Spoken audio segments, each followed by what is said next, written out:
Today I'm joined by Jonas Larsen, founder of Pento, raised 55 million, sold to HiBob. Really good, really good learnings here. We worked together for a bit years ago, so we've known each other for a while and excited to dig into some of this. Jonas, welcome. Thank you very much, Seth. I'm excited too. Yeah, your enthusiasm was palpable. I know that's my Scandinavian I know, I could tease you. excitement. Yeah, I know. I am more excited than I look. That's great. That's great. I don't know how you tolerate me, but you do. Thank you for that. Yeah, if you could quickly kind of describe Pento for us so our audience understands what it is you founded. Pento was, in a nutshell, payroll automation SaaS. So we build a way for medium-sized and small businesses in the UK specifically to automate the entire payroll process from end to end. So including calculating the entire payroll, reporting taxes, making payments, distributing pay slips, integrating into the rest of your HR and finance stack, that sort of thing. So that is what we did until we actually almost exactly a year ago sold the company to HiBob, where I work now. Cool. And so it all sounds so simple. It must have gone quite smoothly all the way through everything. So I don't even know why we're interviewing you. It was But incredibly easy. Yeah, not just painful at seamless. all. Yeah.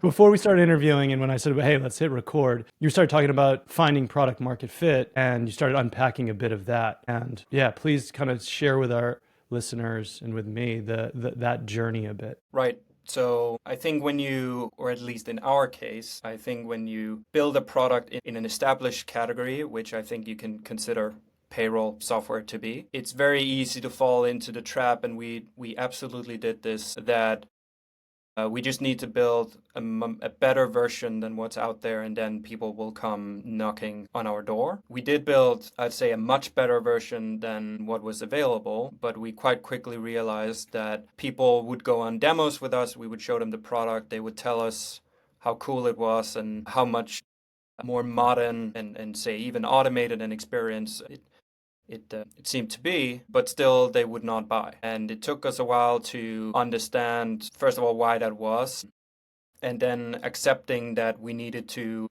figure out what it was that we could add so that they didn't just think this was a cool idea or that it looked cool, but they were actually going to rip out whatever process they had in place already and replace it with Pento. And I think for a long time we thought that, the next feature is going to make the difference. And you have more and more calls, and you find out that prospects come up with excuses for why they don't want to pull the trigger, which is, oh, you don't have this report, or it'd be great if you could do this, and you believe, at least we did for a while, that, oh, we just need to add the things that they're asking for, then suddenly one day they will all buy. But we realized that that wasn't the case.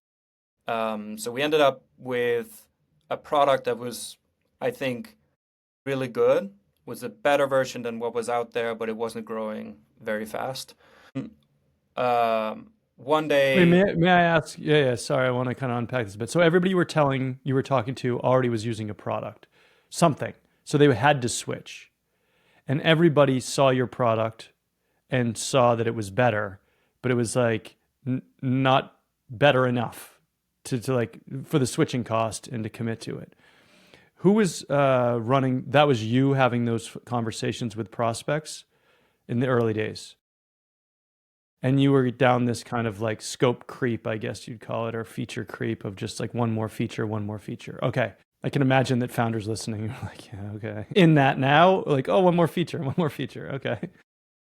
So then what yeah, was it? What was the breakthrough?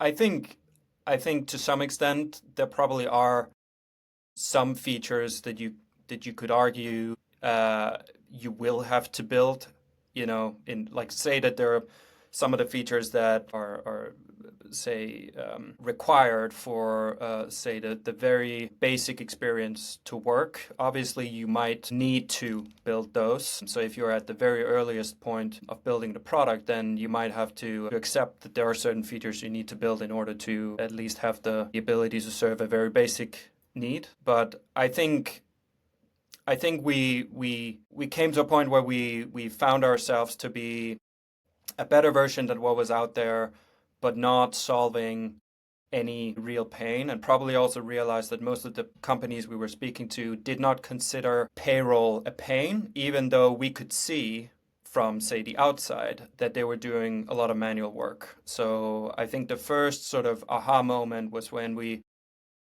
realized that actually they might not even see the pain themselves, because this is how they've always done it.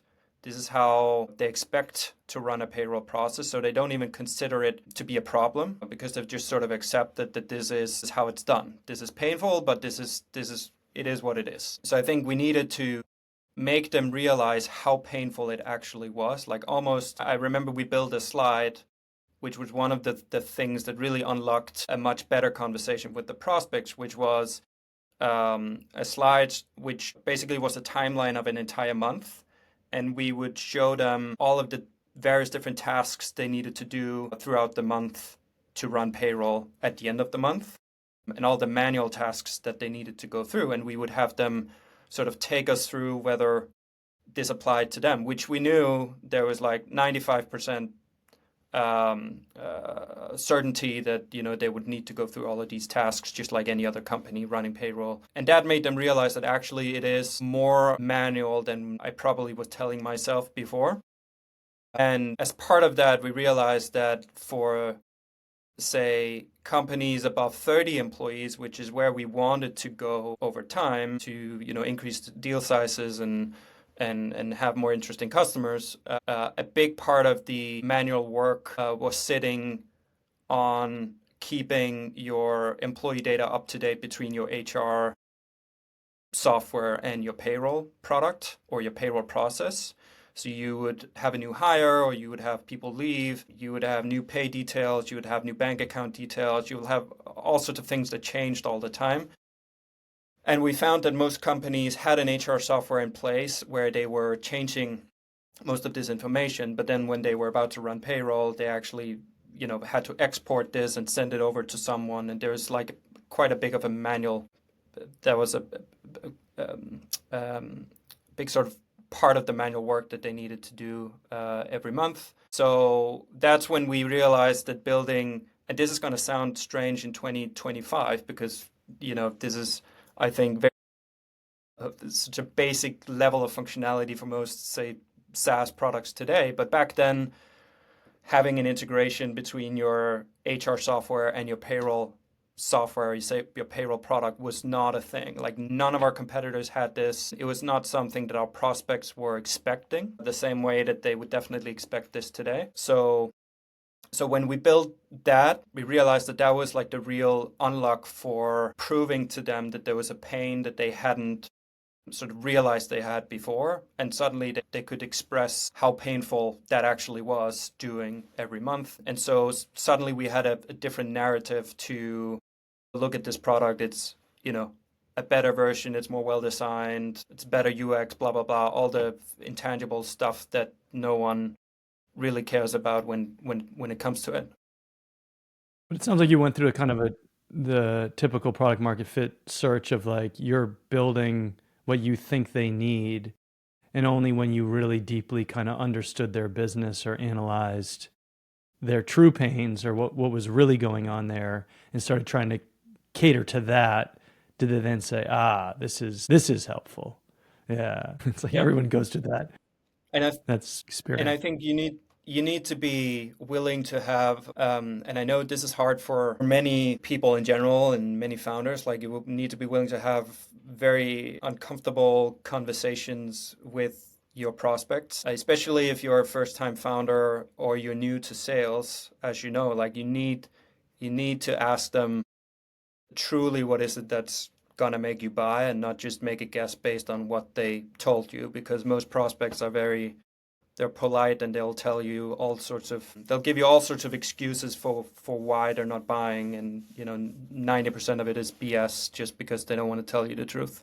So let's talk about that. It's not a sales background, became a founder selling. right? You're the guy, tip of the spear, trying to figure this out, found product market fit, or they started pulling your product from you versus you trying to building features to get them to buy. What was the next step in your process?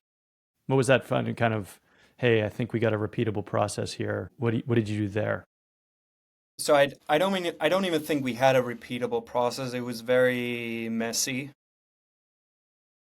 Okay.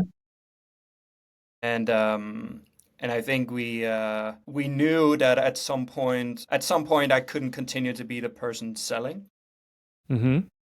obviously, but also it wasn't super clear when that time was. Because when you're a small team and you are still only in like, a few $100,000 ARR, you also want to keep up the momentum because you need that to fundraise, and you don't want to sort of start to put a lot of effort and spend a lot of time in hiring salespeople and like ruining what's actually working. So I think, if I remember correctly, I think it was difficult to find the right timing for when to bring more people in, because when you bring more people in, you're not going to have the same time to focus on selling anymore. But at the same time, you also know, so it's very much a catch 22. Like, you don't know when the right timing is. So what did you do? Well, I think we got to a point where we had a decent understanding of who our initial ICP was, and then we were lucky to find someone who was not your typical AE type Mm-hmm. person. And I remember back then, one of the things I did was that I had been through Jason Lemkin's blog probably 10 times, through all the various different blog posts. And I remember one of the pieces of advice that he repeated quite often was, whenever you hire your first rep, make sure you hire two, because then if something goes well, you know why, and if something goes in the other direction, you also know why. So we did that, and we hired one who came from an account management background, and we hired one who came from more of a traditional AE background.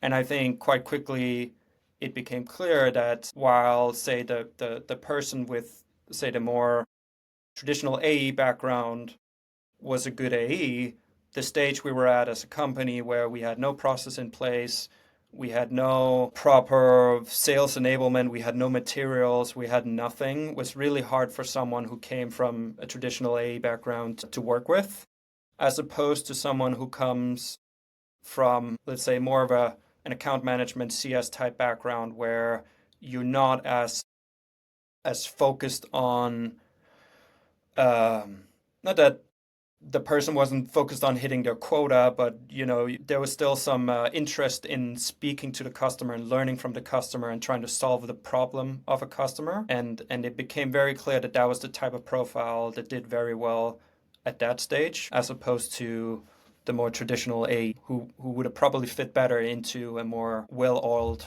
machine, which definitely wasn't what we had at the time. That's interesting. Yeah, I think I definitely agree with the, if you can hire two people, find two talented people, hire them. I think that's wonderful advice. I also think, given the context that I have on this conversation, the young lady that you're speaking about, who was more of the account management, she is an exceptional person. And I don't know, and I would challenge you, I don't know if she was more successful because she had more of the CS account management mindset of understanding the customer, although I do think that's super valuable. And I think that's something that people probably don't think about enough. But she was really, I'd call it more of a sales pioneer, in that she was willing to do all sorts of things to be successful. But I do think that's a really good analysis, that first sales hire needs to be more dynamic, right? The other gentleman we're talking about was a more traditional salesperson who probably would have been better not as a first sales hire, right? And when the system was built up more, he was more successful. But I do think there's some great truth in that first person also needing to be, or first people, very customer centric and not just transactional. Because like you said, it's not a well-oiled machine. You're still figuring stuff out. You need to be listening to customers. That's awesome. Okay. So you had the two folks, you started to unpack that, or started to kind of evolve that. What were your next kind of steps that stood out for you of being either big mistakes or big successes? I think, that's when you realize you need a process. So you can't just, I remember the first sort of level of having some sort of process that we reached was when the inbound leads that came in were divided 50-50. We're at that level, which is very basic. And so you realize you need at least some sort of like some cadence that you go through on a weekly basis was what we did. I recall, and and and yeah, and you need more process to be able to prove to yourself that you're building something that is repeatable, because that is what you need to prove once you've brought more people in. You've reached the point where you prove that there are people or like there are companies that are willing to give you money for the product that you built. Now you need to prove that you can actually build something that's repeatable so you can continue to hire more people. So we started doing that. Then I think one of the mistakes we made, and I know many others make, and I think you can say you have an excuse for why you do this because you're still in the pursuit of finding out who are we as a company, who are our ICP, who are we, who are the right companies to go after. You find yourself, or at least we did find ourselves, selling to large businesses that we, if we were being honest, knew that we could not serve. But still, there's something exciting about talking to them to like better understand what it would take to get there someday. But the irony is that while you do that, you make it really hard for yourself to improve the process because by definition there's no process in going off track to speak to large companies all the time. So I think No, I was going to say, I wonder if in that type of situation, because you're trying to kind of find product market fit within those larger companies, I think what you're implying is having your current sales team creep into that market just kind of disrupts the discipline they have on selling to their current serviceable market, to actually add another resource or take over that role. And I think you did that, where like the founder starts having those conversations again, or you hire a different person that's having those conversations. And it's very explicit that it's not to sell, it's to figure out what we need to service that market. Yeah. So that's when we added, say, the next layer to our process, which was more strict boundaries on the companies that we were willing to have conversations with. Obviously at the beginning you take everything you can because you don't have a lot of leads, so you end up speaking to everyone, and obviously you learn a lot from that, but you're also all over the place all the time. So the next step was adding, let's say, the ICP layer, which meant that we had to say no to certain companies, and we had to help the two reps that were in seat stay honest about the type of companies that made sense for us to speak to, which also meant that we couldn't just live off of inbound anymore. And that's a very, I think, difficult muscle to train, that you see companies come inbound. It's much easier for you to speak to those, even if they're non-ICP companies, than say no to them to then go out and outbound after the real ICP. Like that takes true discipline. So I think we managed to get to a point where we could be pretty clear about who our ICP was, and then we would take exceptions on a case by case to see if there are, say, other verticals or other types of companies that were worth going after. And I think the idea of setting those boundaries strictly for the sales reps could be different than setting the boundaries so that, like you said, if there's exceptions, they can go to the founder.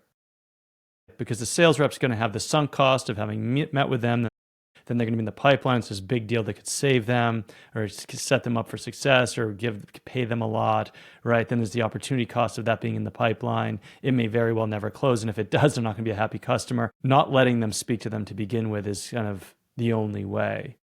Yeah. Yeah, because they're not going to decide on their own. They're going to want to talk to everybody.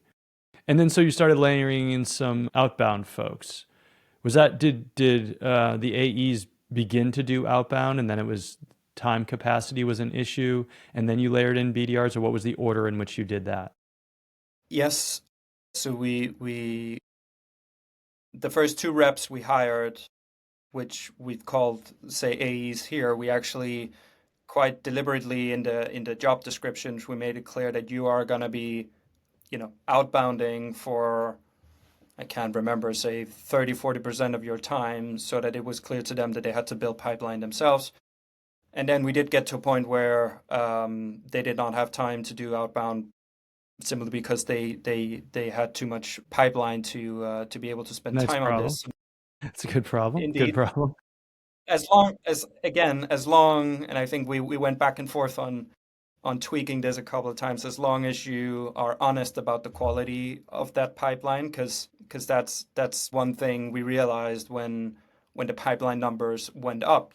You can feel very good about yourself looking in Salesforce and see the dashboards, and when you go over it on your weekly calls and like, oh, I am at 3.5x my quota on pipeline, and then you dig into the pipeline and you realize, half of it is non-ICP, or it's not going to close anytime soon. But That's yes, such an important lesson, though, of being as if like we all, sales leader, founder, reps, we all want those deals to close.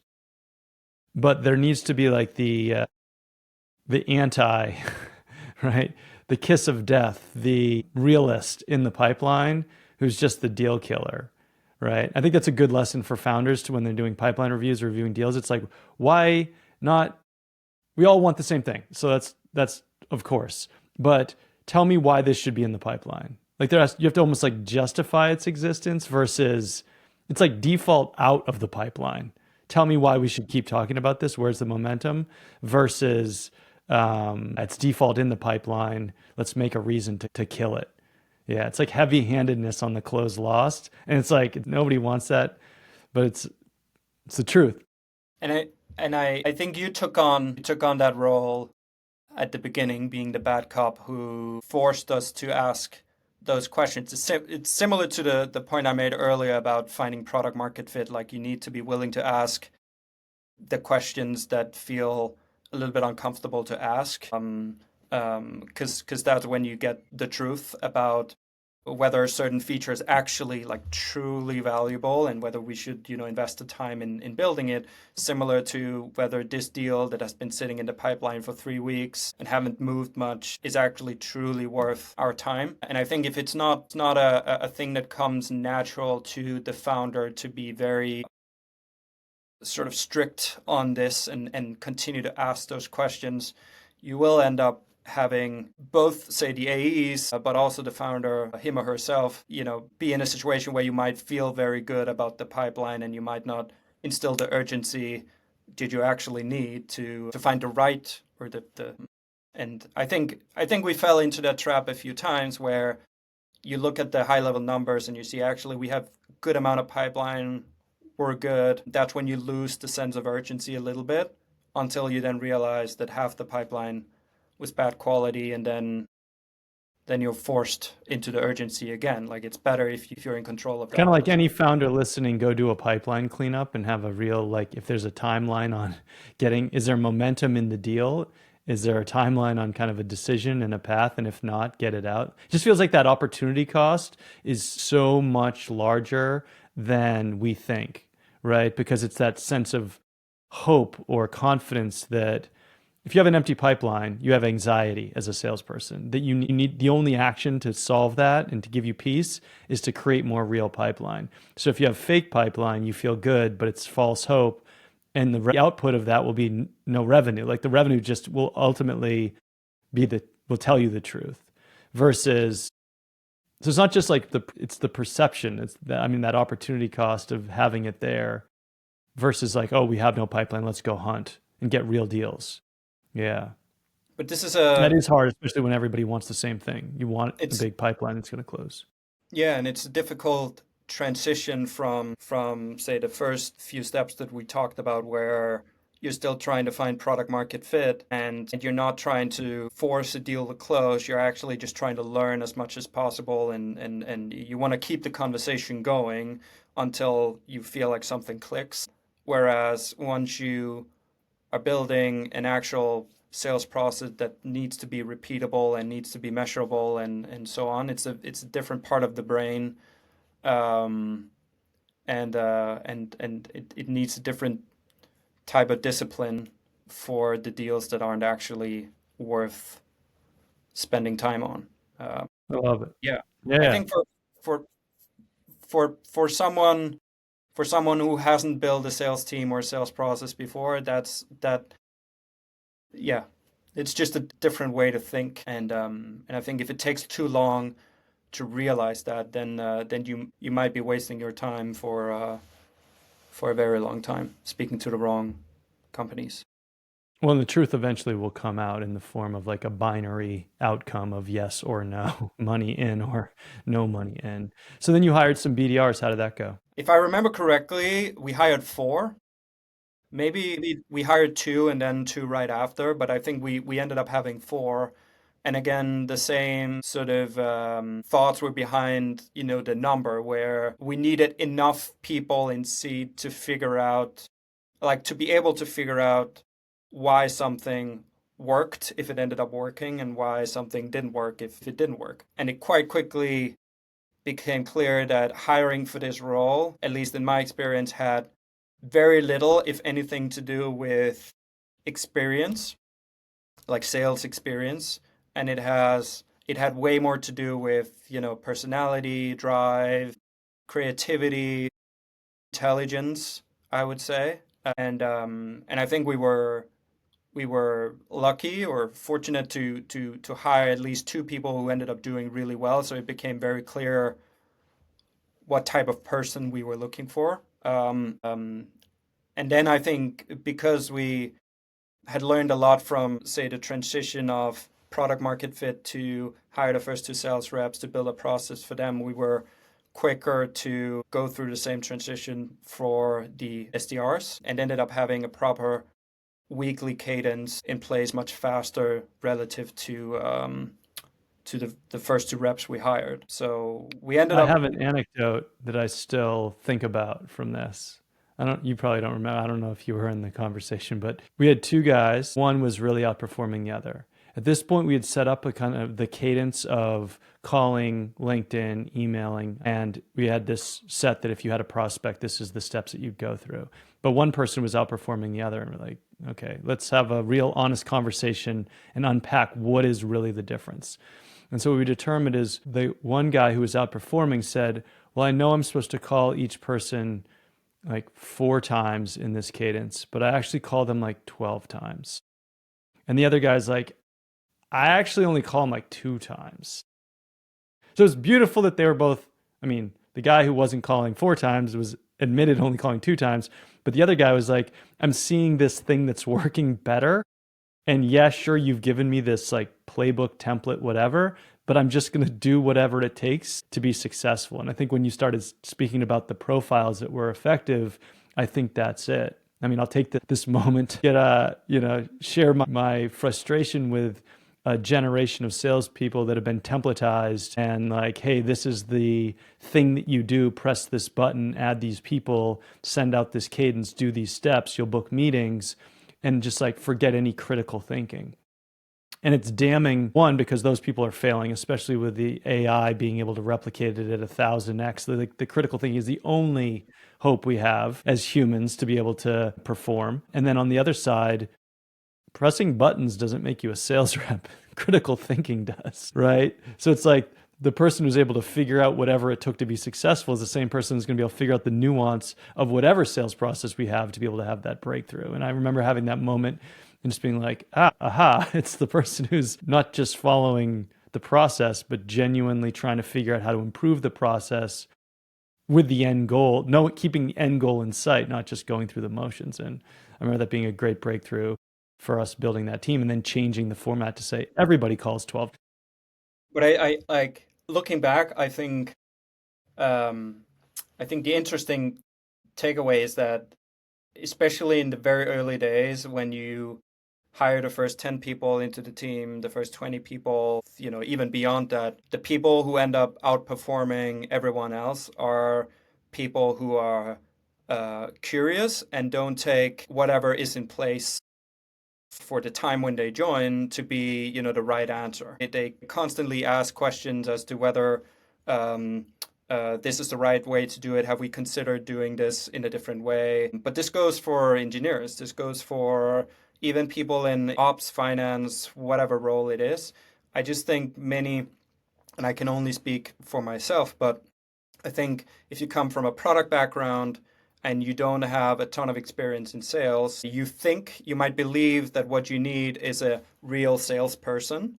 And usually these, let's say, real salespeople have a lot of experience in these like very established processes, playbooks, and they come in and they believe that we just need to do exactly what I did at my previous company and then we'll be successful. That's just absolutely the wrong take, which you know because in every other role you try to hire for people who can think for themselves and are creative and are builders. But for some reason, a lot of founders, including end up thinking differently about the first few salespeople, and it usually goes wrong.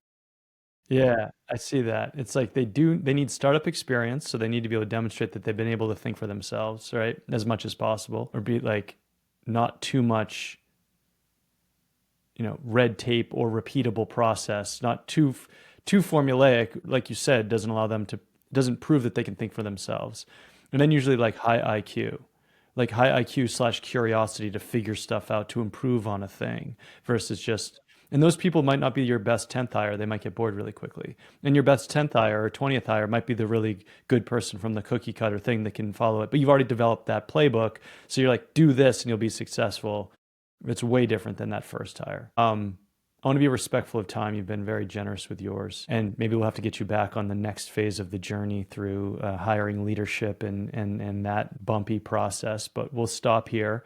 And we'll ask you the question that we like to ask everyone is, what's the worst advice that you've received on sales that you think people need to know is just not helpful? The worst piece of advice. I think I got this advice specifically for sales, but again, I know that it's advice that's been given in general, which is your job as the founder, as you grow the team and you grow the company, is to hire people and quote unquote get out of their way. And I think I made the mistake quite early on when we hired our first sales leader, whom we hired from a very good company and someone I respected, still respect a lot. I sort of concluded that now not my job wasn't done, but at least now I've handed it over to someone else, so I should probably get out of their way. And that was probably one of the biggest mistakes I made because, again, back to the previous point, this person might have been great at the previous company, but that was a completely different game. It was a different stage, and it took like 6 months to realize that he was fumbling too and not like couldn't quite figure out how to make this work at this new, much more early stage company that he had joined. So I think getting out of the way, at least at such an early stage, is bad advice, and you should probably actually stay even more close than you did before.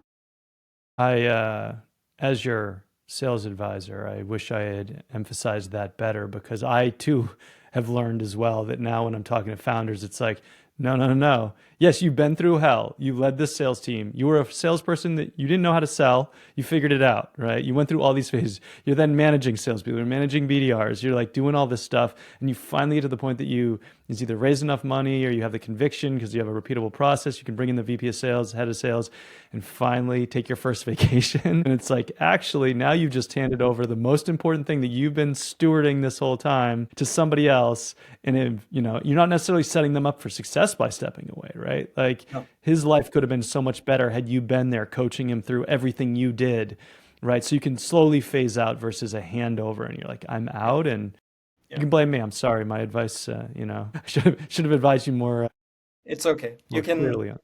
You can give us a refund. That's okay. Yeah. Send me your IBAN. Well, Jonas, thank you so much for your time. Lovely to hear your story again.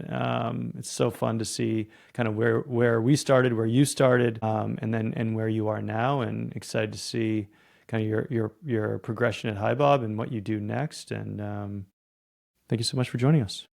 Thank you, Seth. It was good to catch up.